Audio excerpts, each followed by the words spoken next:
الحمد لله رب العالمين، والصلاة والسلام على أشرف الأنبياء والمرسلين وعلى آله وأصحابه وأهل بيته وذريته أجمعين. أما بعد، فأعوذ بالله من الشيطان الرجيم. بسم الله الرحمن الرحيم. سبحان الذي يسرى بعبده ليلا من المسجد الحرام إلى المسجد الأقصى الذي باركنا حوله لنريه من آياتنا إنه هو السميع البصير. صدق الله العظيم.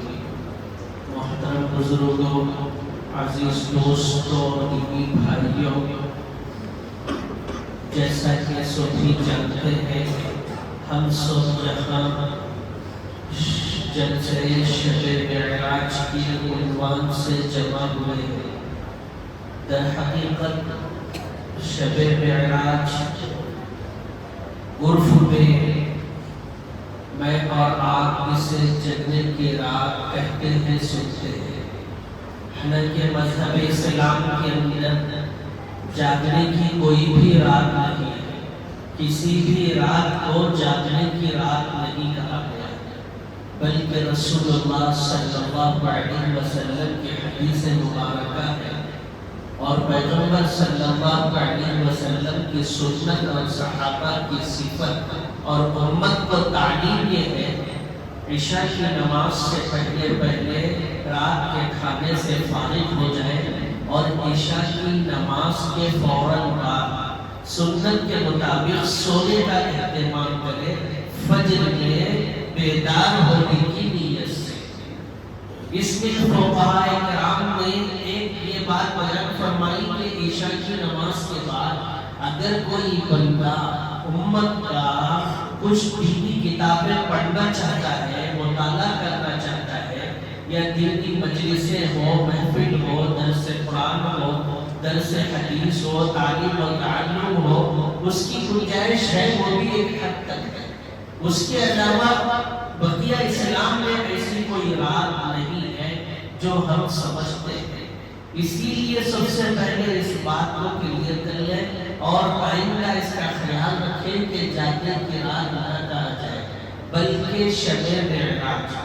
اب شب معراج اگر آپ قرآن اور حدیث کی روشنی سے دیکھیں گے، اسلامی نقطہ نظر سے دیکھیں گے، تو اس رات کو نہ رسول اللہ صلی اللہ علیہ وسلم نے جاگنے کا اہتمام کیا، نہ اس رات میں کبھی کسی بھی قسم کی کوئی عبادت پیغمبر سے ثابت ہے اور نہ ہی صحابہ سے ثابت ہے۔ وجہ یہ ہے کہ صحابہ کی زندگیوں میں شب معراج کا کوئی ایسا تصور نہیں تھا۔ لوگ ڈرتے ہیں، بولتے نہیں۔ میں کھل کے آپ کے سامنے اس بات کو عرض کر رہا ہوں۔ اللہ کے نبی صلی اللہ علیہ وسلم کی اس معراج کے تعلق کو جو بیان کیا گیا ہے اسلام میں، اس کو مختلف انداز سے، مختلف اقوال سے ذکر کیا گیا ہے۔ ہمارے علم کے مطابق کتابوں میں 36 اقوال ہے، 36۔ کب واقع ہوئی، کیوں واقع ہوئی، کون سا مہینہ تھا، کون سا دن تھا، چاند کی کون سی تاریخ تھی، کچھ بھی متعین نہیں ہے۔ کوئی بھی ثبوت اسلام میں نہیں ہے۔ یہ بھی نہیں ہے کہ شب معراج رجب المرجب کی 26ویں آج ہی کی شب ہے، یہ بھی کہیں بھی نہیں ہے۔ کوئی بھی دن ہو سکتا ہے۔ اسی لیے صحابہ رضوان اللہ علیہم اجمعین کی زندگی میں اس کا کوئی اہتمام نہیں کیا گیا، اس واسطے اس کا کوئی ثبوت قرآن اور حدیث کے اندر موجود نہیں ہے۔ اس کے مطابق شب برات کا ذکر ہے، کیونکہ صحابہ کی زندگی میں اور خود رسول اللہ نے شب برات میں عبادت کی ہے، شب برات میں توبہ کی ہے، شب برات میں اپنے مرحومین کے لیے ایصال ثواب اور فاتحہ خوانی پیغمبر علی نبینا علیہ الصلوۃ والتسلیم نے کی ہے، اور اس رات کے بارے میں بخاری میں روایتیں موجود ہیں، مسلم شریف میں روایتیں موجود ہیں، ترمذی میں روایتیں موجود ہیں، نسائی کے اندر روایتیں موجود موجود ہے. تقریباً احادیث کی صحیح کتابوں میں شب برات کی فضیلت بھی ہے، اس کی اہمیت بھی ہے، اس کا ذکر بھی ہے اور اس رات عبادت کرنے کا حکم بھی ہے. مگر اور صحابہ نے بھی اپنی زندگی میں کیا، اسی لیے اس کا ثبوت ہے. شب معراج میں نہیں ہے، اسی لیے اس کا کوئی ثبوت نہیں ہے. مگر ہم وہ ملک کے اندر رہتے ہیں، اس شہر کے اندر رہتے ہیں جہاں پر یہ رواج ہے اور یہ عرف میں عام ہے. مسجدوں کے اندر یہ جلسہ اس لیے منعقد کیا جاتا ہے تاکہ لوگوں کو معراج کا جو معجزہ ہوا ہے اس معجزے کے بارے میں تفصیل سے واقفیت ہو جائے، ایمان روشن ہو جائے، تازہ ہو جائے، پیغمبر سے رشتہ مضبوط ہو جائے، پیغمبر کے رسول عالمی ہونے پر بندے کے دل میں کسی بھی قسم کی کدورت نہ ہو، اس کو کوئی ڈاؤٹ نہ ہو، بلکہ رسول اللہ سے انتہائی درجے کی محبت اس کے دل میں پیدا ہو جائے. اس مقصد سے اس رات کو مساجد کے اندر جلسے شب معراج کا عنوان دے کر چند لمحوں کے لیے، چند گھنٹوں کے لیے آپ کے سامنے اس کو تفصیل سے ذکر کیا جاتا ہے اور واقعی وہ عبرت اور نصیحت کی بات ہے. اسی لیے بھائیوں اس بات کو اچھی طرح سمجھتے ہوئے ہم بات آگے بڑھاتے ہیں کہ رسول اللہ صلی اللہ علیہ وسلم کو اللہ کے نبی نے آسمانوں پر بلایا. وجہ کیا تھی؟ اس کا پس منظر کیا تھا؟ پس منظر یہ تھا کہ رسول اللہ صلی اللہ علیہ وسلم نے جیسے ہی اپنے رسول ہونے کا دعویٰ کیا، اعلان کیا، تو رسول اللہ کے مخالفین کی تعداد بہت زیادہ تھی. خود ان کے قبیلے والے، خاندان برادری والوں نے ان کا انکار کیا، خود ان کے اپنے چچاؤں نے رسول اللہ کے رسول ہونے کا انکار کیا اور کتنے لوگوں کو انہیں کے خلاف بہکایا بھڑکایا. ایسے دور میں رسول اللہ کے اس نازک وقت میں صرف دو لوگ تھے جو رسول اللہ کے بازو بنے ہوئے تھے. ایک آپ کے چاچا خواجہ ابو طالب تھے جو باہر جو کچھ ہوتا تھا اس کے خلاف رسول اللہ صلی اللہ علیہ وسلم کی تائید کرتے تھے کیونکہ رشتے میں بھتیجے تھے.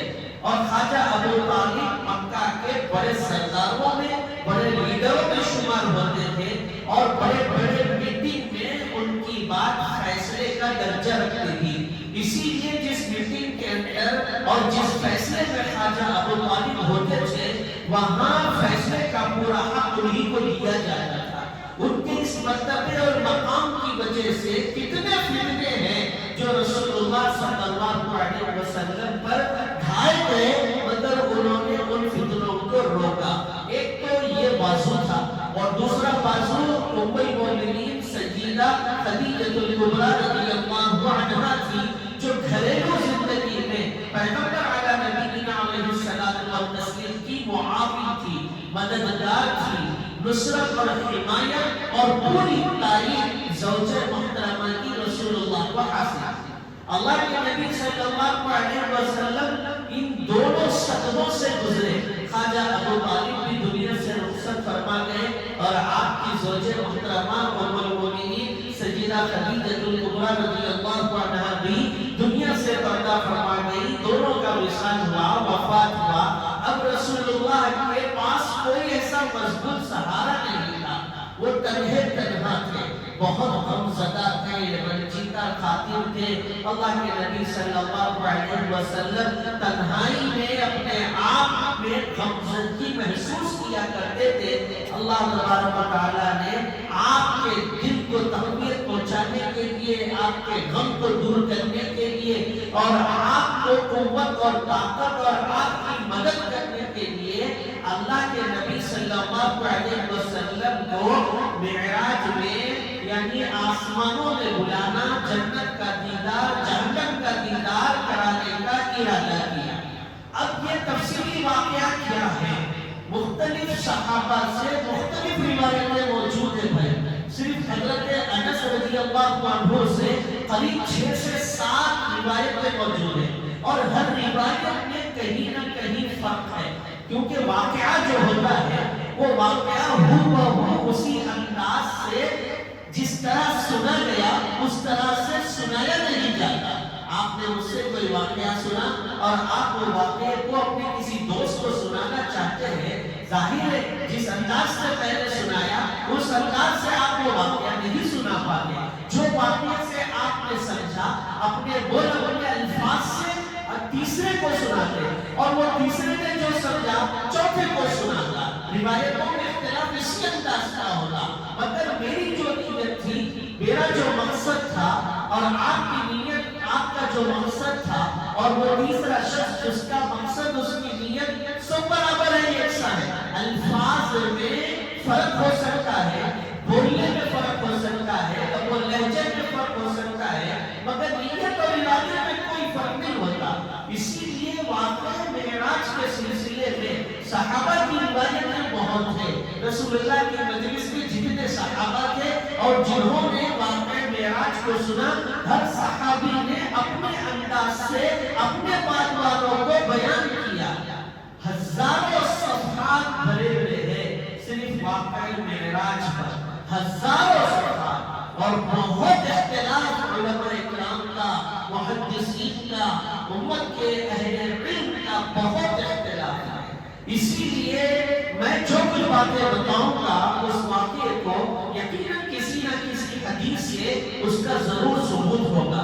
میں حضرت انس رضی اللہ عنہ کی صرف ایک حدیث کو لے کر اپنی بات کو آگے بڑھاؤں گا کہ حضرت انس رضی اللہ عنہ کا بیان ہے، وہ فرماتے ہیں کہ رسول اللہ صلی اللہ علیہ وسلم ایک روایت میں ہے کہ اپنی پھوپھی ام ہانی کے مکان میں آرام فرما رہے تھے، اور ایک روایت میں ہے کہ رسول اللہ صلی اللہ علیہ وسلم مکہ المکرمہ میں خانہ کعبہ کے شہر میں حتیم پر، بیت اللہ کے اطراف جو حتیم ہے جو خانہ کعبہ کا ہی حصہ ہے، حتیم پر سر رکھ کر آدھی نیند میں تھے۔ نبی پورا مکمل کبھی نہیں سوتا ہے، غنودی کے عالم میں تھے۔ ایک روایت میں یہ ہے اور ایک روایت میں یہ ہے، فرماتے ہیں کہ ایسے وقت میں میرے سامنے تین شخص آئے، وہ تینوں میں سے ایک تو حضرت جبریل امین تھے۔ میرے بھائیوں، بیان ہے کہ جبریل امین کو یہ کہا گیا کہ جبریل آگے بڑھو اور محمد عربی کو جگاؤ اور ان کو میرے پاس لاؤ۔ تو بھائی جبریل اللہ کا مقرر فرشتہ، قرآن کریم کو آسمانوں سے لے کر زمین پر لانے والا اور اللہ کا فرشتہ، اللہ کا پیغمبر، اللہ کی باتوں کو نبیوں تک پہنچانے والا، وہ اللہ کا مقرر فرشتہ رسول اللہ صلی اللہ علیہ وسلم کے ادب میں، احترام میں، پیغمبر علی نبینا علیہ الصلوۃ والتسلیم کے مرتبے اور مقام میں حضرت جبریل کا یہ طرز ہے کہ وہ کبھی آقا کو جگانے کے لیے آگے جاتے ہیں اور پھر فوراً پیچھے ہٹ جاتے ہیں، پھر آگے جاتے ہیں، پھر پیچھے ہٹ جاتے ہیں، والیانہ محبت عقیدت کی بنا پر کہ یہ امام الانبیاء ہے، یہ شفیع المذنبین ہے، یہ شافع محشر ہے، یہ ساقی کوثر ہے، کیسے انہیں نیند سے جگایا جائے؟ بالآخر اللہ کے حکم کی تعمیر جبریل پر ضروری تھی۔ اللہ کے نبی صلی اللہ علیہ وسلم کو بیدار کیا جاتا ہے۔ پیغمبر نے بیان فرمایا، حضرت انس کی روایت ہے کہ رسول اللہ کے پاس دو شخص آتے ہیں اور وہ دونوں اللہ کے نبی صلی اللہ علیہ وسلم کے سینے کو چاک کرتے ہیں اور آپ کے دل کو آب زمزم سے دھل دیا جاتا ہے۔ رسول اللہ کے دل کو زمزم سے دھل دیا جاتا ہے۔ حکمت اور مصلحت اور بہت سی دانائی کی باتیں رسول اللہ صلی اللہ علیہ وسلم کے قلب اطہر میں ڈال دی جاتی ہے۔ پھر رسول اللہ صلی اللہ علیہ وسلم کو سواری پر سوار ہونے کے لیے کہا جاتا ہے۔ یہ جو سواری ہے اس کا نام براق ہے، اور یہ براق وہ تیز رفتار سواری ہے کہ جس کا ایک قدم یہاں ہوگا تو دوسرا قدم اس کی نظر جہاں پر ہوتی ہے وہاں پر ہوگا، اور یہ سواری اللہ نے نبی رسول اللہ سے پہلے جتنے نبی اور رسول ہیں ان میں تقریباً نبیوں اور رسولوں نے اس سواری پر سواری بھی کی ہے۔ ایک روایت میں آتا ہے کہ براق رسول اللہ کو اپنے اوپر سوار ہونے میں دشواری محسوس کر رہا تھا۔ جبریل امین نے کہا کہ تجھے کیا ہو گیا ہے؟ کیا تو نہیں دیکھتا کہ آج تجھ پر سوار ہونے والا وہ شخص ہے جو خیر الناس، تمام لوگوں میں سب سے بہتر عظیم ترین شخص ہے۔ جب یہ جملے اس سے کہے جاتے ہیں تو اس کو ہمت اور حوصلہ ملتا ہے۔ اور ایک روایت میں آتا ہے کہ وہ براق پر سوار ہوتے ہیں، اس کی نکیل بھی بہت عمدہ ہوتی ہے، اور اس براق پر بیٹھنے کے لیے جو زین ہوتا ہے وہ بہت ہی خوبصورت بہترین سجا ہوا زین ہوتا ہے۔ رسول اللہ صلی اللہ علیہ وسلم کو اس پر سوار کیا جاتا۔ عربی میں براق کے معنی آتے ہیں بجلی کی چمک۔ یہ نام اس کو اس لیے دیا گیا کہ بجلی جس رفتار سے آتی اور چلے جاتی ہے، جھپک لینے تک، آنکھ کے پلک کھولنے اور بند کرنے تک بجلی کی رفتار آسمان سے زمین پر آتی اور غائب ہو جاتی ہے۔ براق وہ تیز رفتار سواری کی، اسی لیے اس کو وہ نام دیا گیا۔ آقا صلی اللہ علیہ وسلم کو سوار کیا جاتا ہے اور وہاں سے ایک جگہ پر جبریل امین کا حکم ہوتا۔ حکم کیا؟ جبریل گزارش کرتے کہ اے محمد صلی اللہ علیہ وسلم آپ یہاں اتر جائے اور 2 رکعت نماز ادا کر لیں۔ اللہ کے نبی 2 رکعت نفل پڑھتے ہیں۔ جبریل کہتے ہیں کیا تمہیں معلوم ہے یہ کون سی جگہ ہے جہاں آپ نے نماز پڑھی؟ پیغمبر نے فرمایا کہ مجھے نہیں معلوم۔ جبریل کہتے ہیں کہ یہ طیبہ ہے، یہ مدینہ ہے، یہ یثرب ہے، آنے والے دنوں میں آپ مکہ سے ہجرت کر کے یہیں پر آئیں گے۔ پھر آگے بڑھتے ہیں، پھر یہ کہا جاتا ہے کہ یہاں 2 رکعت نماز ادا کریں۔ اللہ کے نبی 2 رکعت نماز وہاں ادا کرتے ہیں۔ پوچھا جاتا ہے کون سی جگہ ہے؟ اللہ کے نبی فرماتے مجھے نہیں معلوم۔ جبریل کہتے ہیں یہ طور سینا ہے، یہ وہ جگہ ہے جہاں پر موسیٰ اللہ سے بات کرنے کے لیے آیا کرتے تھے، اور یہاں موسیٰ کی اللہ کی بات ہوا کرتی تھی۔ اور آگے بڑھتے ہیں، پھر دوبارہ 2 رکعت نماز پڑھنے کو کہا جاتا ہے۔ جبریل سے جبریل پوچھتے ہیں، رسول اللہ اپنی ناعلمی کا اظہار کرتے ہیں۔ جبریل فرماتے ہیں یہ بیت اللحم ہے۔ بیت اللحم وہ جگہ جہاں اللہ نے حضرت عیسیٰ علیہ السلام والتسلیم کو پیدا فرمایا۔ آپ جانتے ہیں عیسیٰ کون ہے؟ عیسیٰ وہ ہے جو بغیر باپ کے پیدا کیے گئے۔ عیسیٰ وہ ہے جن کی ماں مریم ہے۔ اللہ پاک نے کلام پاک کے اندر تفصیل سے سورہ مریم ہی کے اندر واقعہ بیان فرمایا۔ حضرت عیسیٰ علیہ السلام والتسلیم کو اللہ نے وہاں پر پیدا فرمایا۔ ان کا مقام یہ ہے، قرآن میں ان کو روح اللہ کہا گیا، قرآن میں ان کو کلمت اللہ کہا گیا۔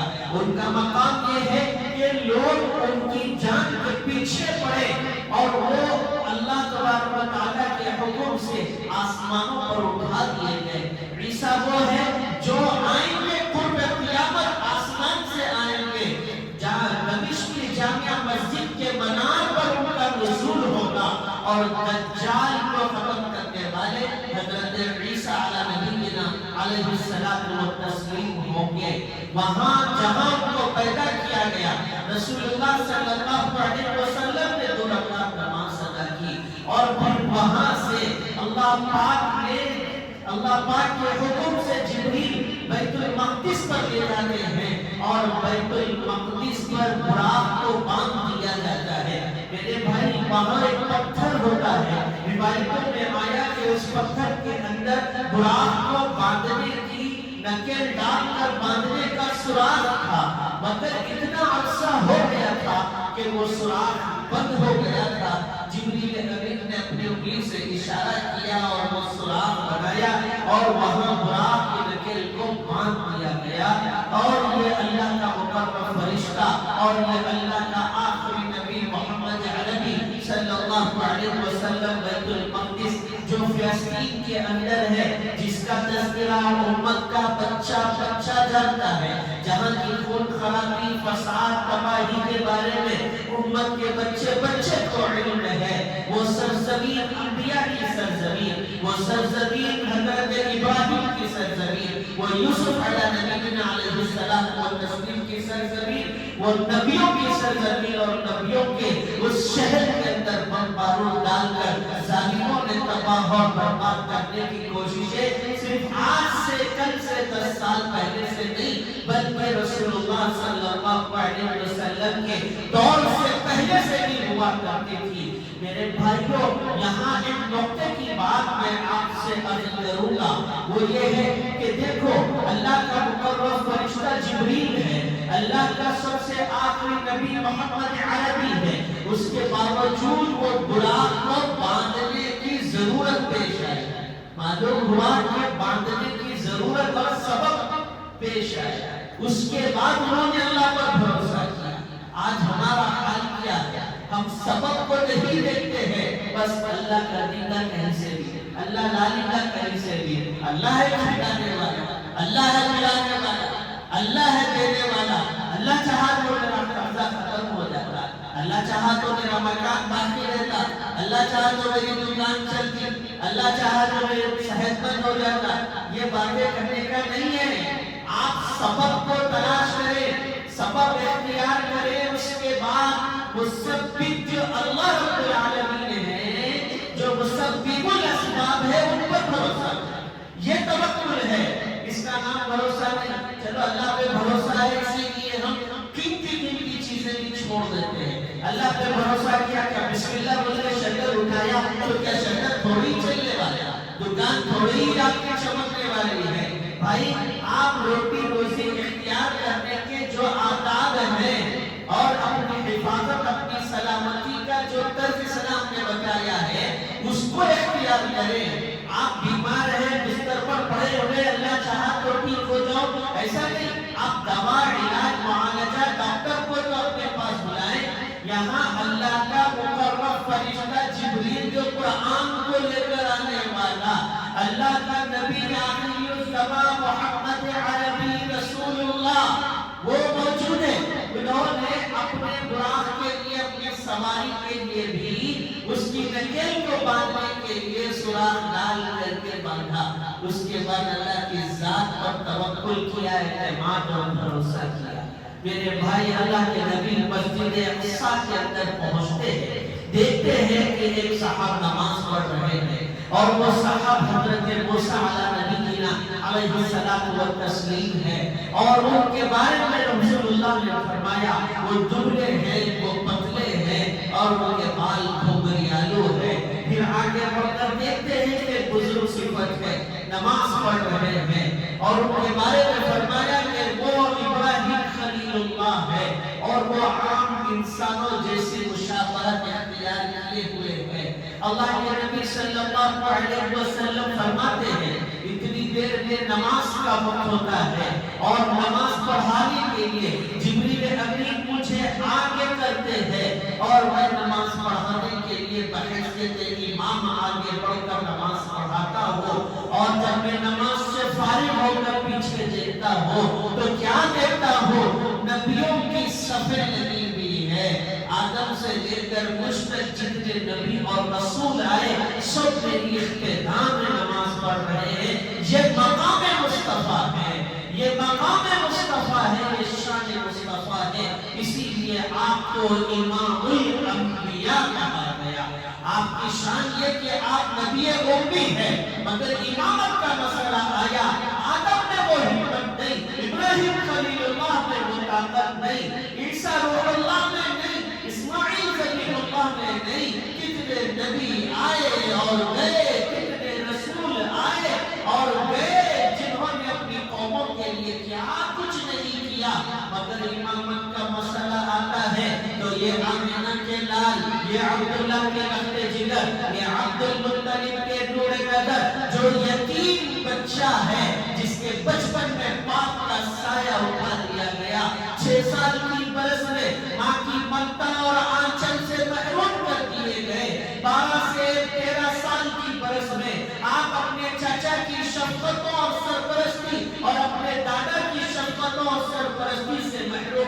دیے گئے، آج وہ نبی، وہ محمد امام الانبیاء بن کر آگے صف میں کھڑے ہوتے ہیں اور نماز پڑھاتے ہیں، اور سارے نبی آپ کی اقتدا میں نماز پڑھتے ہیں۔ میرے بھائیوں، اتنا جو سفر ہے، اس سفر کو قرآن نے اسراء کہا۔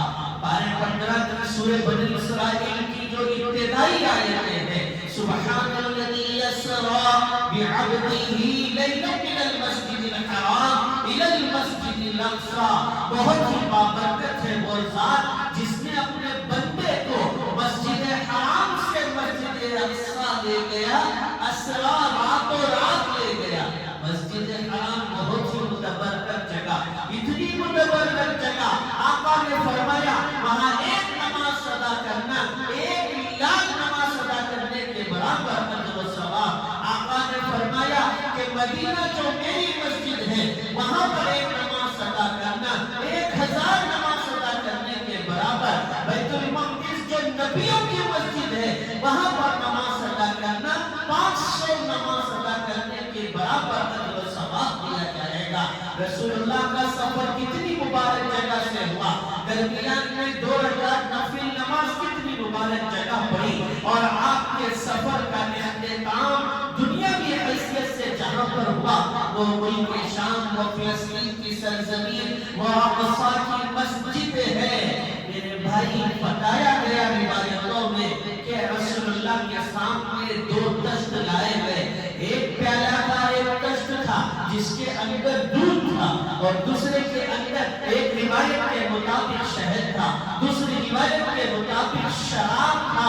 رسول اللہ کو پیش کیا گیا۔ آپ کی خدمت عالیہ میں اللہ کے نبی صلی اللہ علیہ وسلم نے دودھ کے پیالے کو لیا۔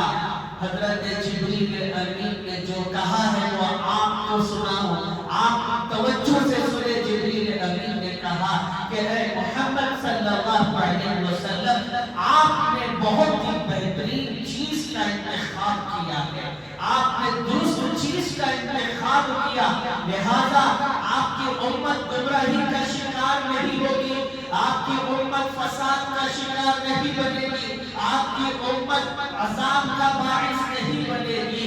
خدا نہ خواستہ، 1000 بار خدا نہ خواستہ، آپ یہ شراب کا پیالہ لے لیتے تو پھر آپ کی امت کی گمراہی یقینی تھی، اس کا بھٹکنا یقینی تھا، آپ کی امت باعث عذاب بننا یقینی تھا۔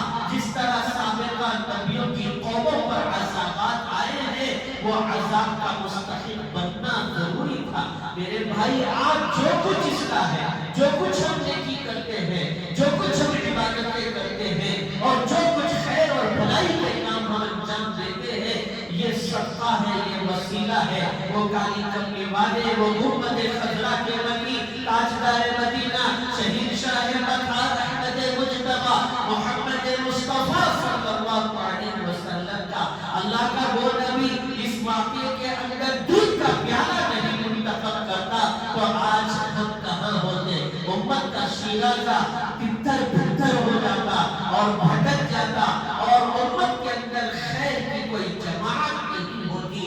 میرے بھائی، یہاں سے اب آسمانوں کا سفر ہوتا ہے۔ یہ جو سفر ہوا، اس سفر کو محدثین مفسرین نے معراج کا نام دیا ہے۔ معراج یہ لفظ عروج سے بنا ہوا ہے، اور عروج کے معنی آتے ہیں بلندی کے، اونچائی کے۔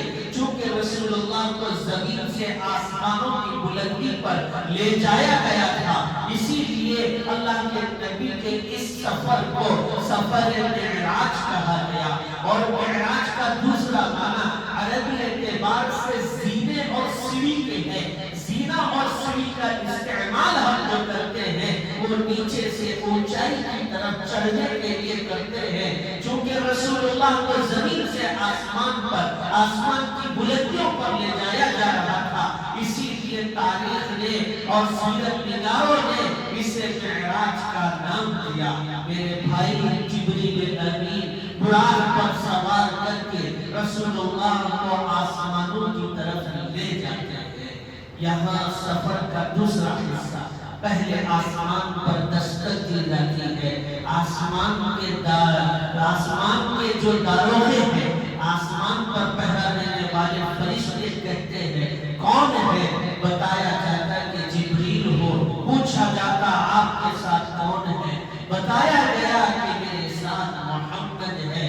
فرشتہ پوچھتا ہے کیا انہیں یہاں آنے کو کہا گیا، لانے کو کہا گیا؟ جبریل کہتے ہیں کہ لانے کی اجازت دی گئی ہے۔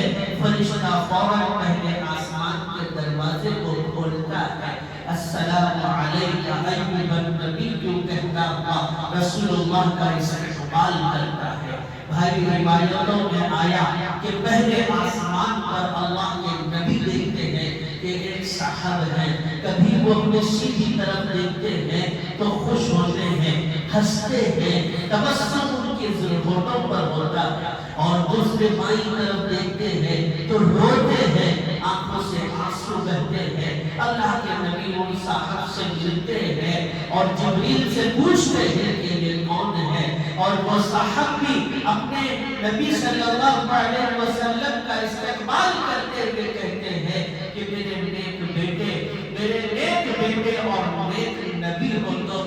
جبریل امین کہتے ہیں کہ محمد، اے محمد صلی اللہ علیہ وسلم، یہ آدم ہے جو دنیا کے سب سے پہلے آدمی جن کو اللہ نے اپنے لیے خلیفہ بنا کر بھیجا، اور پوری دنیا کے اندر جتنے انسان ہیں، چاہے کسی بھی مرتبہ فکر سے تعلق رکھنے والے، مومن ہو یا نہ ہو، ایمان والے ہو یا نہ ہو، سب آدم کی اولاد ہیں۔ اللہ کا نبی پوچھتا ہے، کبھی ادھر دیکھتے ہیں تو ہنستے ہیں، کبھی ادھر دیکھتے ہیں تو روتے ہیں۔ اللہ کے نبی کو بتایا جاتا کہ وہ ہنستے اس لیے ہے کہ وہ اپنی نسل میں، اپنی اولاد میں نیک لوگوں کو دیکھتے ہیں، اللہ کے مطیع اور فرمانبردار عبادت گزار کو دیکھتے ہیں تو خوش ہوتے ہیں اپنے بچوں کی نیک بختی پر، اور جب برے لوگوں کو دیکھتے ہیں، نافرمانوں کو دیکھتے ہیں، اللہ کے حکم کو توڑنے والوں کو دیکھتے ہیں تو وہ رو پڑتے ہیں۔ ہر باپ کا یہی طریقہ ہوتا ہے، ہر باپ کا یہی طریقہ ہوتا ہے۔ اسی لیے بچوں اور نوجوانوں کو چاہیے کہ آپ اپنے باپ کے ہونٹوں کا تبسم بنے، اپنے باپ کے ہونٹوں کی مسکراہٹ بنے، اپنے باپ کی خوشحالی کا باعث بنے، ایسے مطیع اور فرمانبردار ہو جائے، نافرمانی ہرگز نہ کرے، خلاف ورزی ہرگز نہ کرے، اللہ کے حکم کی تعمیل کرے۔ اور والدین کی بھی ذمہ داری ہے کہ اپنے بچوں کی ایسے ہی تربیت کرے، بچوں کو تعلیم دے، اسلام کی بنیادی تعلیم دے، عقائد کی تعلیم دے، قرآن کی تعلیم دے، حدیث کی تعلیم دے، ان کو بتائے اللہ کے حقوق کیا ہے، ان کو بتائے والدین کے حقوق کیا ہے، ان کو بتائے بڑوں کا ادب و احترام کیسے کیا جاتا ہے، ان کو بتائے چھوٹوں پر شفقت کیسے ہوتی ہے۔ جب آپ اس انداز سے تربیت کریں گے، یقیناً آپ کے بچے آپ کے ہونٹوں کی مسکراہٹ بنیں گے، آپ کے آنکھوں کا آنسو نہیں بنیں گے۔ میرے بھائی، اللہ کے نبی کو آگے لے جایا جاتا ہے، دوسرے آسمان پر دستک دی جاتی ہے، وہاں کے فرشتے ویسے ہی سوال کرتے ہیں، ویسے ہی جواب ہوتا ہے، اللہ کے نبی کے لیے دروازہ کھولا جاتا، اللہ کا نبی دوسرے آسمان پر ملتا ہے۔ ایک ایسے صاحب ہیں جو حضرت عیسیٰ ہے، ان سے ملاقات ہوتی ہے، وہ کہتے ہیں تم میرے نیک بھائی ہو اور نیک نبی ہو، اور ان سے ملاقات پھر تیسرے آسمان پر جاتے ہیں، وہاں حضرت یوسف علیہ نبینا علیہ السلام و تسلیم سے ملاقات، وہ بھی کہتے ہیں کہ تم میرے نیک بھائی ہو اور نیک نبی ہو۔ چوتھے آسمان پر جاتے ہیں، حضرت ادریس علیہ نبینا علیہ السلام و تسلیم سے ملاقات ہوتی ہے۔ پانچویں آسمان پر جاتے ہیں، حضرت ہارون علیہ نبینا علیہ السلام و تسلیم سے ملاقات ہوتی ہے۔ چھٹویں آسمان پر جاتے ہیں، حضرت موسیٰ کلیم اللہ سے ملاقات ہوتی ہے۔ موسیٰ کلیم اللہ ان کا استقبال کرتے اور خوش ہوتے ہیں، اور جب ساتویں آسمان پر جاتے ہیں تو کیا دیکھتے ہیں کہ بیت المعمور ہے۔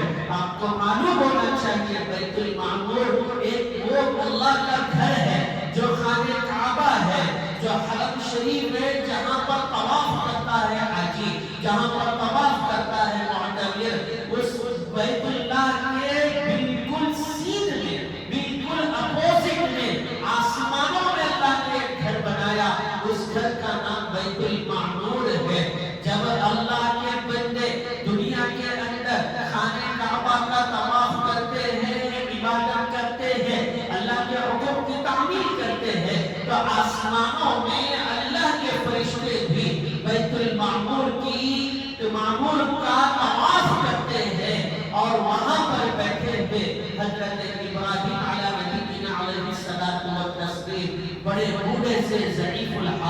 خوش ہوتے اور بولتے ہیں کہ تم میرے نیک بیٹے ہو، اور آپ کو معلوم ہوگا میرے نبی صلی اللہ علیہ وسلم کا سلسلہ نسب حضرت ابراہیم علیہ نبینا علیہ السلام و تسلیم کی ہی نسل سے ہے۔ میرے نبی کا جو سلسلہ خاندانی ہے حضرت اسماعیل سے، اور حضرت اسماعیل سے ان کے والد حضرت ابراہیم سے جا کر ملتا ہے۔ وہ بیت المعمور جہاں اللہ کے فرشتے طواف کرتے ہیں، اس کے بارے میں رسول اللہ نے بیان کیا بھائیوں کہ روزانہ 70,000 فرشتے بیت المعمور کا طواف کرتے ہیں، اور قیامت تک دوبارہ وہ فرشتے کا نمبر نہیں آتا۔ اللہ کے اتنے لاتعداد فرشتے، ایک مرتبہ کسی کو طواف کی سعادت حاصل ہو گئی، قیامت تک دوبارہ وہ فرشتے کا نمبر نہیں آتا۔ اتنے اللہ کے فرشتے، لاتعداد فرشتے، دنیا کے اول سے لے کر صبح قیامت تک کتنے دن ہوں گے، کتنے سال ہوں گے، اور ہر دن 70,000 فرشتے وہاں پر بیٹھے ہوئے حضرت جبریل امین میرے بھائی اللہ کے نبی صلی اللہ علیہ وسلم وہاں سے جبریل لے کر آگے بڑھتے ہیں، اور آپ کے سامنے سدرۃ المنتہا کو لایا جاتا ہے۔ بالکل میں واقعے کے ختم پر ہوں، سدرۃ المنتہا کو لایا جاتا ہے۔ یہ سدرۃ المنتہا کیا ہے؟ عربی میں سدرۃ البری کے درخت کو کہا جاتا ہے، چونکہ وہ درخت ایک درخت ہے اور اس کی پتیاں بیر کے درخت کے پتیوں کے جیسے ہیں، اسی لیے اس کا نام سدرہ کہا گیا۔ اور اللہ کے نبی دیکھتے ہیں کہ اس کے جو پھل ہے، رسول اللہ نے فرمایا ہجر کی طرح پھل ہے۔ ہجر کیا ہے؟ ہجر قبیلے قریش کے ایک قبیلے کا نام ہے، اور اس قبیلے کے جو برتن ہوتے ہیں وہ مٹکے کی طرح بڑے بڑے برتن ہوتے ہیں، تو وہ جو درخت ہے اس کا پھل برتنوں اور مٹکوں جیسا بڑا بڑا تھا۔ رسول اللہ نے فرمایا اس درخت کے پتے ہاتھی کے کانوں کی طرح اتنے بڑے بڑے پتے۔ اللہ کے نبی فرماتے ہیں کہ اس درخت کی جڑوں سے 4 نہریں نکل رہی ہے۔ روایتوں میں آیا کہ 2 نہریں جنت میں جاتی ہے اور 2 نہریں دنیا کا رخ کرتی ہیں۔ روایتوں میں آیا شہد کی نہر وہیں سے نکلتی ہے، دودھ کی نہر وہیں سے نکلتی ہے، اور روایتوں میں آیا کہ دنیا کے اندر جو 2 نہر جاتی ہیں وہ دریائے نیل اور دریائے فرات کی طرف جاتی ہیں۔ اسی لیے مؤرخین نے، اسی لیے محدثین نے دریائے نیل کو اور دریائے فرات کو جنت کا سمندر یا جنت کی نہر کا نام دیا ہے۔ روایتوں میں یہ بات موجود ہے۔ میرے بھائی وہ دودھ ایسا جس کے اندر کوئی بو نہیں، وہ دودھ ایسا جس کے اندر خراب ہونے کی کوئی صفت نہیں، وہ شہد ایسا کہ عسل مصفا، قرآن نے بھی اس کو بیان فرمایا، عسل مصفا، صاف میٹھا اور شیرین شہد۔ اللہ کے نبی صلی اللہ علیہ وسلم کو وہاں پر لے جایا جاتا، میری کے اس درخت کے پاس اللہ کے نبی کا دیدار ہوتا ہے۔ یہاں پر روایتوں میں ہے کہ رسول اللہ صلی اللہ علیہ وسلم کو تحفے دیے گئے۔ کیا تحفے دیے گئے اس کو میں آخر میں بیان کروں گا۔ اللہ کے نبی صلی اللہ علیہ وسلم فرماتے ہیں کہ اس پورے درخت کا سایہ ایسا کہ 70 سال تک کوئی اس کے سایہ میں چلا تو ایک کونے سے دوسرا کونا بھی بدل نہیں کرے گا، اتنا گھنا درخت اور اتنا دور تک سایہ۔ رسول اللہ نے فرمایا پورے مشرق اور مغرب اور شمال اور جنوب دنیا کے پورے سمتوں کو وہ چھا جانے والا، اور اس درخت کو اللہ کے نور میں ڈھانپ دیا، اور اس نور کی حفاظت کے لیے اللہ نے فرشتوں کو رکھا، اور اس درخت کا دوسرا نام منتہا رکھا گیا۔ منتہا کیوں کہا گیا؟ بھائیو اللہ کو کوئی بھی پیغام دینا ہوتا تو وہ پیغام پہلے اس درخت کے پاس آتا، وہاں سے اللہ کا فرشتہ اس پیغام کو اٹھاتا اور دنیا میں لاتا۔ وہ انتہا ہے اللہ کے پیغام کے پہنچنے کی، اور دنیا سے بندوں کے جو اعمال جاتے ہیں تو پہلے اس درخت پر جاتے ہیں، وہاں سے پھر اس کے نام اعمال پر جاتے ہیں۔ اسی لیے اس درخت کا پورا نام سدرۃ المنتہا رکھا گیا۔ اللہ کے نبی فرماتے ہیں کہ مجھے قلم کے چلنے کی آواز آہٹیں سنائی دی، میں نے دیکھا کہ وہ قلم ہے جو دنیا کی ابتدا سے انتہا تک لکھ رہا ہے۔ کیا ہوگا، کیسے ہوگا، کتنا ہوگا، کون مرے گا، کون جیے گا، بارش ہوگی یا نہیں ہوگی، اناج غلہ ہوگا یا نہیں ہوگا، ساری تفصیل اس قلم نے لکھنا شروع کی، اور اس کی آہٹیں میں نے وہاں پر محسوس کی۔ میرے بھائیو، اللہ کا نبی فرماتا ہے کہ مجھے جنت میں لے جایا گیا، میں نے جنت کے اندر قدم رکھا تو ایک روایت میں ہے کہ جنت کے اندر موتیوں کی لڑیاں تھیں جیسے درختوں کی شاخیں ہوا کرتی ہیں۔ رسول اللہ نے فرمایا وہاں کی مٹی مشک و عنبر جیسی معطر، میں نے اس کو محسوس کیا۔ ایک روایت میں ہے کہ رسول اللہ نے فرمایا اس کی ایک اینٹ سونے کی ہے تو دوسری اینٹ چاندی کی ہے۔ اللہ کے نبی صلی اللہ علیہ وسلم نے فرمایا کہ یکایک ہمارے درمیان سے دو لڑیاں نکلی، ایک سیدھی جانب پوری چاندی کی ہے اور ایک دوسری جانب چاندی کی ہے، درمیان کا حصہ خالی ہے۔ جبریل امین سے پوچھا یہ کیا ہے؟ جبریل نے فرمایا یہ حوض کوثر ہے، یہ حوض کوثر ہے جہاں پر آپ کے امتی بروز محشر جام کوثر پینے کے لیے آئیں گے۔ قرآن کریم میں اللہ رب العالمین نے اس کا بھی ذکر کیا، اِنَّا أَعْطَيْنَاكَ الْكَوْثَرَ، کہ بے شک ہم نے آپ کو حوض کوثر دیا ہے۔ جو نبی کا عاشق ہوگا، جو جنتی ہوگا، رسول اللہ سے سچی محبت کرنے والا، اپنے ظاہر اپنے باطن کو رسول اللہ کی طرح بنانے والا ہوگا، وہ رسول اللہ کا دیدار حوض کوثر پر کرے گا۔ بھائیوں، روایتوں میں آیا، اس بات کو اچھی طرح سن لے، اس بات کو اچھی طرح سن لے۔ روایتوں میں آیا کہ رسول اللہ صلی اللہ علیہ وسلم جام کوثر پلانے کے لیے وہاں پر تشریف فرما ہوں گے۔ رسول اللہ کے امتی میں اور آپ جام کوثر پینے کے لیے جائیں گے تو وہاں اللہ کے کچھ فرشتے ہوں گے جو ڈھکیلتے جائیں گے۔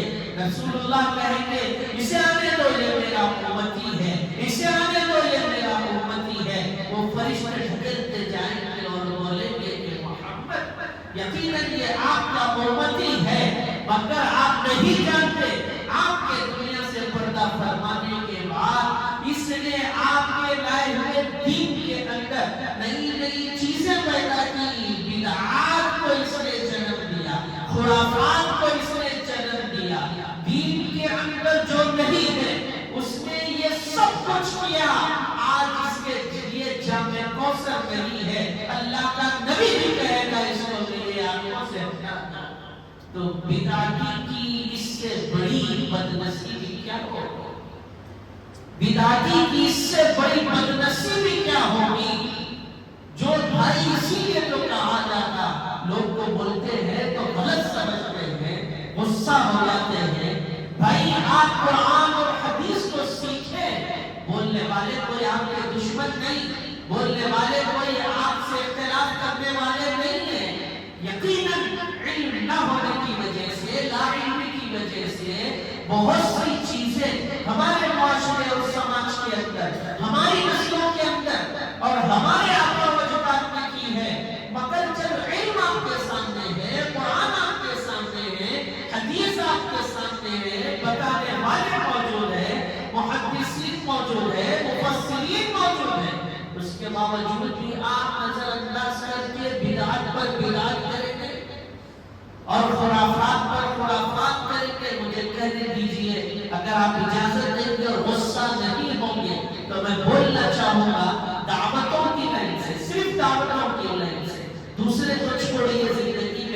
بہت سے خرافات ہیں جو ہم کرتے ہیں صرف دعوتوں کی لائن سے کہ ختنہ کی دعوت، جبکہ اسلام میں اس کا کوئی تصور نہیں۔ ختنہ کی دعوت، پھول بنائے جا رہے، وہ اچھالا جا رہا، گایا جا رہا، گھوڑ سواری کی جا رہی، جناب عالی کو دلہا بنایا جا رہا، راستوں کو جام کیا جا رہا، لاکھوں روپے اس میں لگائے گئے، اور وہ دعوت میں نہ آنے والوں پر ناراضگی کا اظہار کیا گیا۔ بدعت ہے، بدعت ہے۔ اسی طرح بچیاں بالغ ہو گئی تو ان کی بلوغت میں دعوت، پورے خاندان کا عجیب مسئلہ ہے، عجیب مسئلہ ہے۔ کس نام کی آپ دعوت دیں جس کی حفاظت کرنے کا حکم قرآن میں دیا گیا، جس کی حفاظت کا حکم حدیث میں دیا گیا، آپ اس نام پر لوگوں کو جمع کر رہے ہیں اور اپنی بچی کا نظرہ۔ ارے اللہ کا نبی تو کیا کہا، وَقَرْنَ فِي بُيُوتِكُنَّ، قرآن پڑھتا ہے وَقَرْنَ فِي بُيُوتِكُنَّ وَلَا تَبَرَّجْنَ تَبَرُّجَ الْجَاهِلِيَّةِ الْأُولَىٰ وَأَقِمْنَ الصَّلَاةَ وَآتِينَ الزَّكَاةَ وَأَطِعْنَ اللَّهَ وَرَسُولَهُ۔ اپنے گھروں کو لازم پکڑنے کا حکم دو، اپنے گھر کی عورتوں اور بچیوں کو، اور آپ اسی بچی کے حیا کو بے حیا کرنے کے لیے اس کے نام پہ دعوت، اور ایک لیٹسٹ لوگ عجیب و غریب کام کر رہے ہیں کہ وہ دعوت کرتے ہیں اس نام سے، اس نیت سے، اور یہ کہا جاتا بچی کا عقیقہ ہے، عقیقے کی دعوت۔ بھائی لیبل بدلنے سے کچھ فرق پڑتا ہے؟ یہ تو ڈبل گناہ ہے، آپ دھوکہ دے کر کے بلا، اور معاف کیجئے مسجد کے اماموں کو بھی نہیں چھوڑا جاتا، مؤذنین کو بھی نہیں چھوڑا جاتا۔ مول صاحب آپ کے ہی پہلا نظر آپ کے واسطے بچی کا عقیقہ ہے، آئیے۔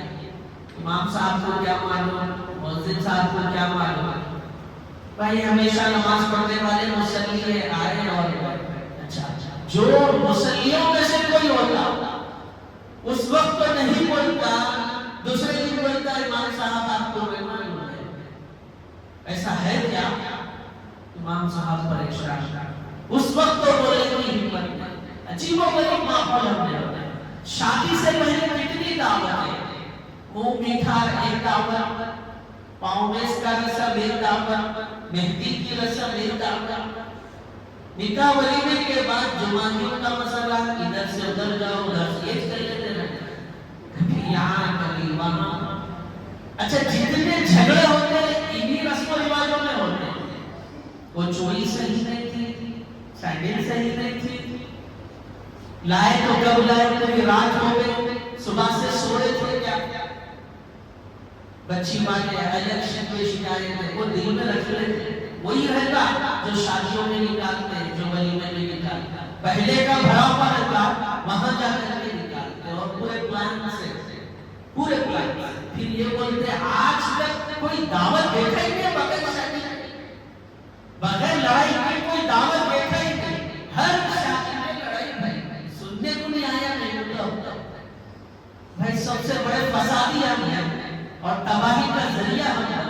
یہ سب بدعت ہے، یہ خرافات ہے بھائی، ایسی خرافات سے اللہ حفاظت فرمائے، ایسی خرافات سے معاشرے اور سماج کی حفاظت فرمائے، اور اس میں بڑی مشکل سے ایک میں سمجھتا ہوں 25% اس کی محنت کے پیسے رہتے ہیں، 75% پورا حرام کا پیسہ ہے، انٹرسٹ پر لیا ہوا، وہ لون پر لیا ہوا، 10% 40%، ارے تو حرام کا پیسہ لے کر کے حرام کی دعوت کر رہا ہے۔ اور عجیب حال یہ ہے کہ اس دعوت میں لوگوں کو جو کھلانا وہ بھی کیسا ہونا، اس سے بچنے کی ضرورت ہے۔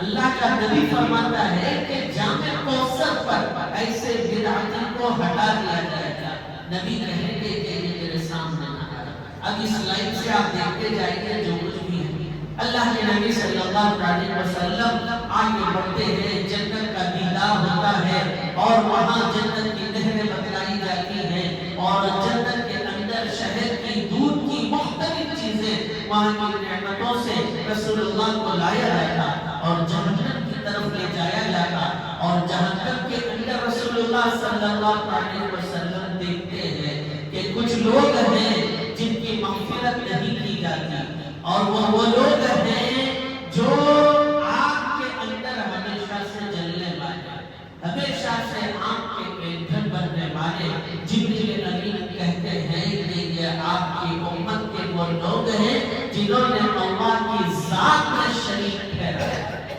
شرک کرنے والے مشرک۔ میرے بھائی، اللہ کی ذات میں شرک کرنا اللہ سے اعلان جنگ کرنا ہے۔ قرآن میں رب العالمین نے کیا فرمایا؟ میں نے بارہا اپنے جمعہ کے بیانوں میں اس بات کو کہا ہے کہ بڑے سے بڑے گناہ کا ذکر قرآن میں ہے، چوری کا ذکر قرآن میں ہے، زنا کا ذکر قرآن میں ہے، بے پردگی بے حیائی کا ذکر قرآن میں ہے، سود کا ذکر قرآن میں ہے، مگر اللہ نے جہاں شرک کو بیان کیا تو اللہ نے فرمایا ان الشرک لظلم عظیم، شرک سب سے بڑا ظلم ہے، اللہ کو پسند نہیں ہے۔ اللہ فرماتے کبریائی صرف میری چادر ہے اور میری چادر کے اندر کسی غیر کا قدم نہیں آنا، آئے گا تو اس کو کاٹ دیا جائے گا، توڑ دیا جائے گا۔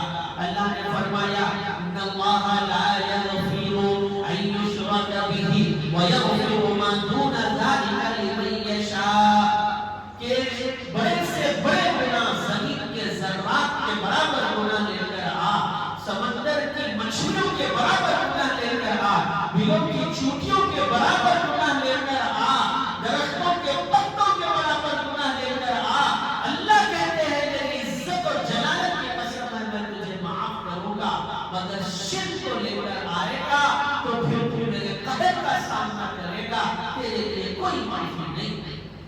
اب شرک کے اندر کیا کیا نہیں ہے جو ہم کرتے ہیں، کیا کیا نہیں ہے بھائی، پوری رات میں بولوں تو کافی نہیں ہے،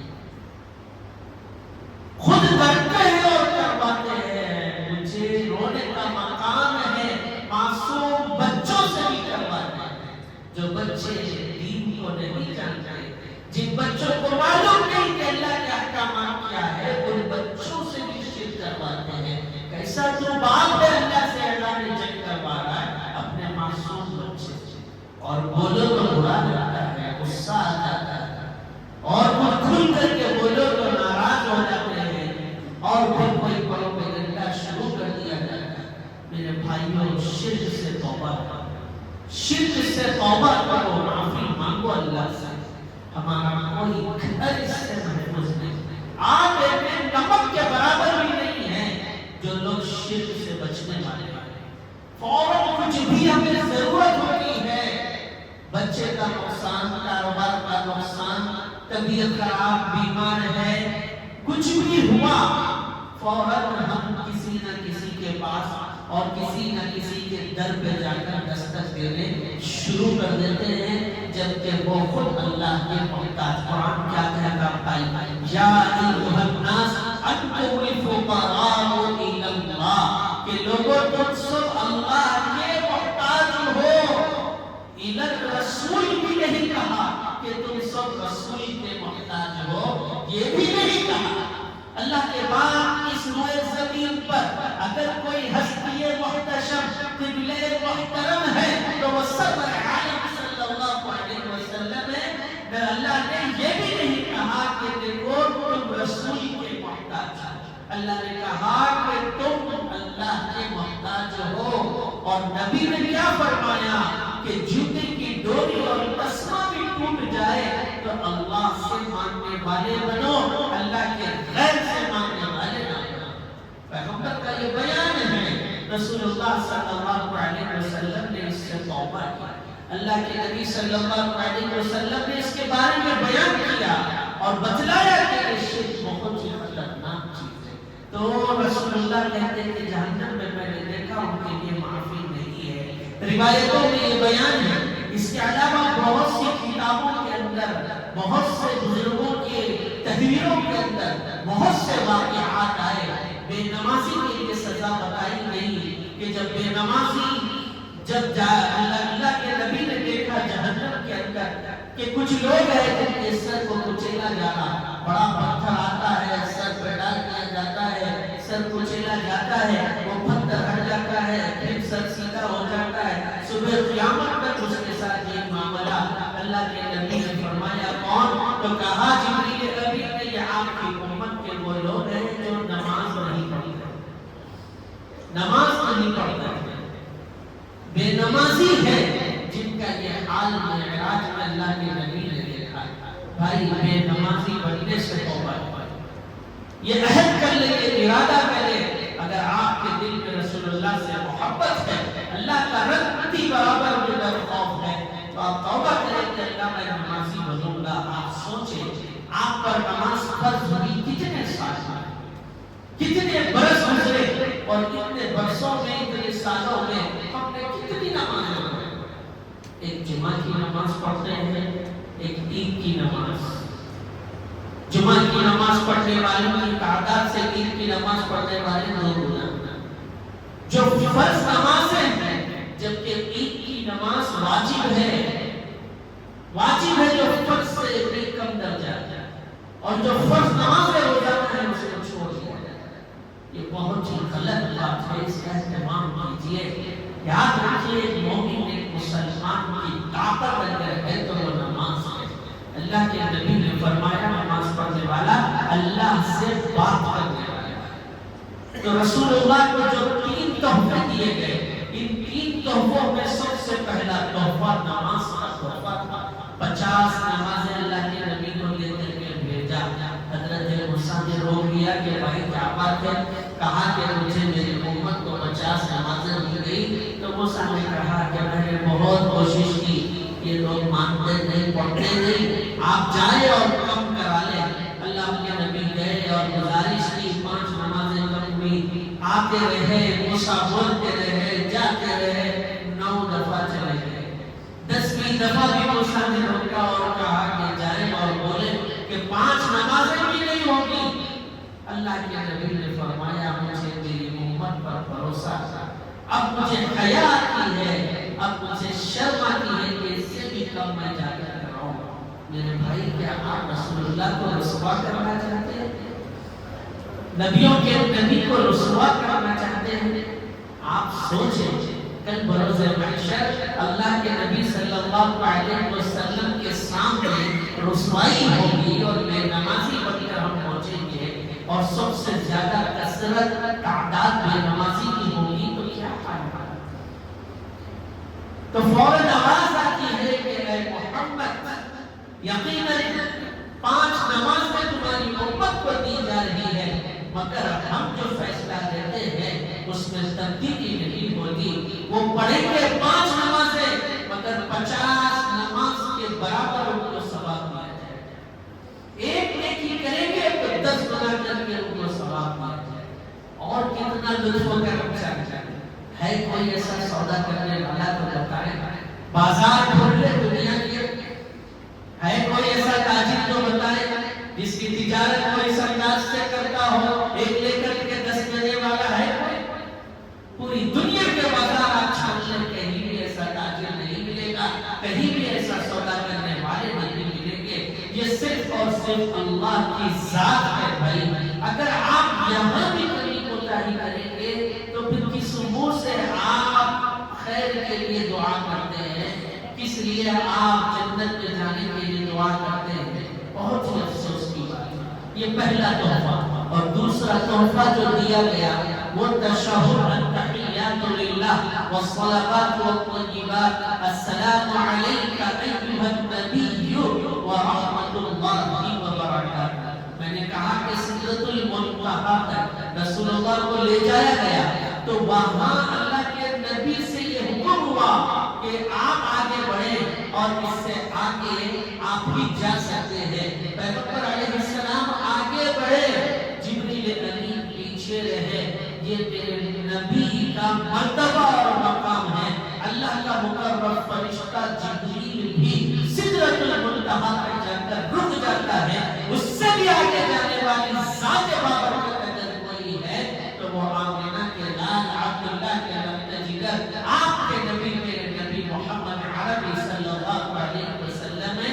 جیسے ہی رسول اللہ آگے بڑھتے ہیں تو رسول اللہ کو یہ کہا جاتا ہے، استغفار سوال کیا جاتا السلام علیکہ ایھا النبی، اے نبی تم پر سلامتی ہو، ورحمۃ اللہ وبرکاتہ، اور تم پر اللہ کی رحمتیں اور برکتیں ہو، نبی کو سلام کیا جاتا تو آپ کے نبی جواب میں یہ کہتے السلام علینا وعلی عباد اللہ الصالحین، مجھ پر سلامتی ہو اور میری امت کے نیک بندوں پر سلامتی۔ سدرۃ المنتہا سے بھی آگے جا کر یاد کرنے والے آپ کے نبی ہیں۔ ہر وہ بندہ جو نیک ہوگا، متقی ہوگا، پرہیزگار ہوگا، وہاں پر رسول اللہ نے اس کے لیے سلامتی کی دعا کی۔ ہم کس منہ سے اللہ سے شکایت کرتے ہیں، کس منہ سے ہم پیلے کرتے ہیں؟ یہ مطلب ہے اس کے اندر السلام علینا وعلی عباد اللہ الصالحین۔ یہ دوسرا تحفہ تھا، اور تیسرا تحفہ جو دیا گیا وہ سورۃ البقرہ کا آخری رکوع، آمن الرسول بما انزل الیہ من ربہ والمؤمنون۔ اس کا خلاصہ یہ ہے کہ اس میں ربنا لا تؤاخذنا ان نسینا او اخطانا، یعنی بندہ، اس میں مفہوم یہ ہے کہ ہم جو کچھ سوچتے ہیں، بندہ جو سوچتا ہے غلط بھی سوچتا ہے، گناہ بھی سوچتا ہے، اس کے خیالات سب کچھ غلط ہو سکتے ہیں، مگر اس میں یہ ہے کہ جو ہم بھول جائیں، جو ہم سوچے، اس پہ بھی ہم کو سوال ہوگا، اس پہ بھی پکڑ ہوگی۔ لا تؤاخذنا، اس پر ہم تمہاری گرفت نہیں کریں گے جب تک کہ تم وہ اپنی سوچ کو پورا نہ کر لو۔ چوری کرنے کا ارادہ کیا تو آپ کو گناہ نہیں ہے، چاہے پوری رات پلان بنا، اگر آپ چوری کے ارادے سے ایک چیز بھی اٹھے، رکھے یا لے، یا آپ نے پکا ارادہ کر کے اپنے آپ کو تیار کر لیا، تب جا کر کے آپ کے نام اعمال میں گناہ لکھا جائے گا، مگر سوچنے سے وہ گناہ نہیں ہوگا۔ یہ بھی ایک تحفہ رسول اللہ صلی اللہ علیہ وسلم لے کر آج معراج کے دن یہاں پر تشریف لائے ہیں۔ اس چیز کو سمجھتے ہوئے، اس واقعے کو سمجھتے ہوئے ہمیں اپنی زندگی گزارنے کی ضرورت ہے۔ صرف بیٹھ کر کے سن لینا اور سن کر کے یہیں پر افسوس کر لینا اور یہیں تک اپنے آپ کے لیے اپنے کانوں کو، اپنی زبانوں کو دبا کے جانا نہیں ہے، بلکہ اپنی زندگی میں لانا ہے۔ بھائی یہ سنانے والے بھی محتاج ہیں، سننے والے بھی محتاج۔ جب تک آپ اپنی زندگی میں عمل نہیں کریں گے تب تک کامیابی آپ کا مقدر نہیں ہے۔ اللہ سے دعا ہے کہ اللہ پاک ہمیں کہنے سننے سے زیادہ عمل کی توفیق نصیب فرمائے۔ واقعہ معراج سے اللہ جو نصیحتیں ہمارے لیے ہیں اس پر عمل کرنے والا بنائے، اور جو تحفے رسول اللہ نے لا کر دیے ہیں اللہ ان تحفوں کی قدردانی کی توفیق ہمیں مرحمت فرمائے۔ اللہ ہمیں شرک سے بچائے اور شرک کرنے والوں کی صحبت سے بچائے۔ اللہ شرک میں مبتلا ہونے سے ہمارے اہل و عیال اور ہمارے بال بچوں کی حفاظت فرمائے، اور اللہ سے یہ بھی دعا ہے کہ اللہ آنے والے سال بھی واقعہ معراج کو سننا ہم سب کو نصیب فرمائے۔ وآخر دعوانا